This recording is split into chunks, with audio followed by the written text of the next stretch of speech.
বারান্দার সোফাতে বসে সারা বাড়ি মাথায় তুলে চা চা বলে চেঁচানো বুঝিয়ে দিলে তুমি বুড়ো হয়ে গেছো।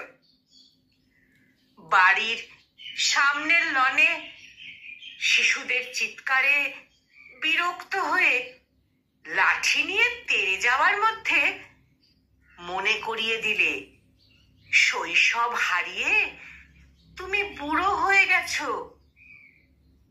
দুপুরের লাঞ্চে সকলের সাথে খেতে বসে তেল মশলা না খাওয়ার গম্ভীর জ্ঞানে তুমি নিজেকে বুড়ো সাজিয়ে দিলে।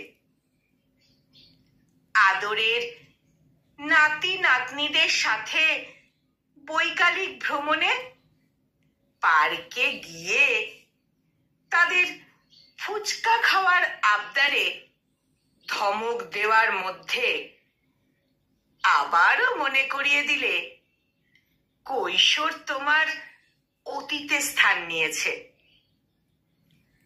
ছেলে মেয়ের সাথে মলে গিয়ে নিজের জন্য কিছু না কেনার অছিলাতে বুঝিয়ে দিলে তুমি যৌবন হারিয়ে বুড়োতেই মানানসই।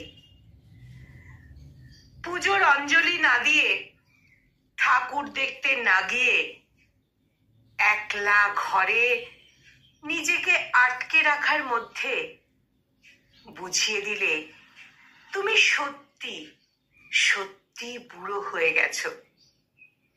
বয়স তো একটা সংখ্যা মাত্র, ঝেড়ে ফেলো হতাশা। মনের বয়স বাড়তে না দিয়ে উৎসাহ আর আনন্দে ভাসো। সকলের সাথে সেইভাবে থাকো।